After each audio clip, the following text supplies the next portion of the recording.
America और Israel के साथ तेज होते सैन्य टकराव के बीच ईरान ने एक ऐसा दावा किया है जिसे पश्चिम एशिया की सुरक्षा स्थिति को लेकर अब गंभीर चिंता पैदा कर दी है। ईरान की रेवोल्यूशनरी गार्ड कॉर्प्स यानी कि IRGC ने कहा कि उसने अमेरिकी नौसेना के विमान वाहक पोत USS अब्राहम लिंकन पर 4 बैलिस्टिक मिसाइलें दागी। अब ये दावा अगर सही साबित होता तो ये दशकों पे पहली बार होता जब अमेरिकी एयरक्राफ्ट कैरियर को सीधे तौर पर निशाना बनाए जाने की बात सामने आई हो। हालांकि अमेरिका की ओर से अब इस पर पुष्टि कर दी गई है। अमेरिका की तरफ से बयान जारी कर बताया गया है कि इस तरीके का कोई भी हमला USS अब्राहम लिंकन पर ईरान की तरफ से नहीं किया गया है।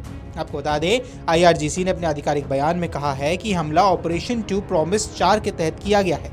ईरान की माने तो यह अभियान अमेरिका और इजराइल के सैन्य ठिकानों के खिलाफ चलाया जा रहा है और इसके तहत जमीनी मोर्चों के साथ साथ अब समुद्री मोर्चों पर भी कार्रवाई को तेज कर दिया गया है। बयान में यह भी कहा गया है कि अमेरिका और इजरायली लक्ष्यों पर दबाव बढ़ाया जाएगा और क्षेत्र में सैन्य संतुलन को बदलने के लिए नए कदम भी उठाए जाएंगे। ये संदेश ईरानी समाचार एजेंसी के माध्यम से जारी किए गए हैं, जिससे ये स्पष्ट होता है कि तेहरान इस दावे को अंतर्राष्ट्रीय स्तर पर प्रमुखता से सामने लाना चाहता है। अब विशेषज्ञों का यह मानना है कि अगर संघर्ष समुद्र तक फैलता है तो स्थिति कई ज्यादा जटिल और खतरनाक साबित हो सकती है। विमान वाहक पोत किसी भी देश की सैन्य ताकत का प्रतीक माने जाते हैं। ये चलते फिरते सैन्य अड्डों की तरह होते हैं जिन पर दर्जनों लाखों विमान, हेलीकॉप्टर, अत्याधुनिक हथियार तैनात रहते हैं।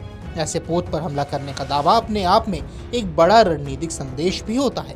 अब अगर वाकई अमेरिकी एयरक्राफ्ट कैरियर को निशाना बनाया गया है तो ये न केवल अमेरिका के लिए चुनौती बन सकता था बल्कि क्षेत्रीय सुरक्षा ढांचे के लिए भी गंभीर संकेत था।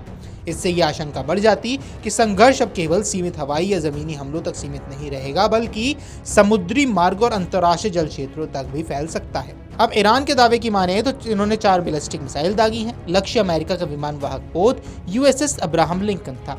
ये कार्रवाई ऑपरेशन 2 प्रॉमिस 4 के तहत की गई। ईरान ने कहा कि ये संघर्ष अब जमीन और समुद्र दोनों मोर्चों पर जारी रहने वाले हैं। वहीं अमेरिकी पक्ष की ओर से अब तक इस हमले की पुष्टि की गई है, जहां पर ये कहा गया है कि ऐसा कोई भी हमला नहीं किया गया है। आमतौर पर ऐसे मामलों में स्वतंत्र स्रोतों या सैटेलाइट तस्वीरों के माध्यम से पुष्टि की जाती है, मगर अमेरिका ने यहाँ बयान जारी कर ये बात अब साफ कर दी है।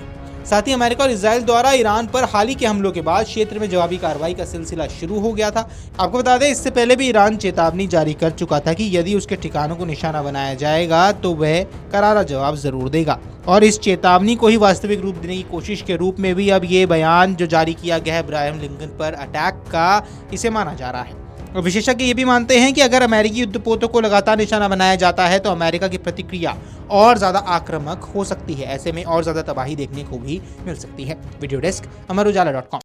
अगर आप ये वीडियो YouTube पर देख रहे हैं तो हमारे चैनल को सब्सक्राइब कर बेल आइकन दबाएं और Facebook पर देख रहे हैं तो हमारे पेज को लाइक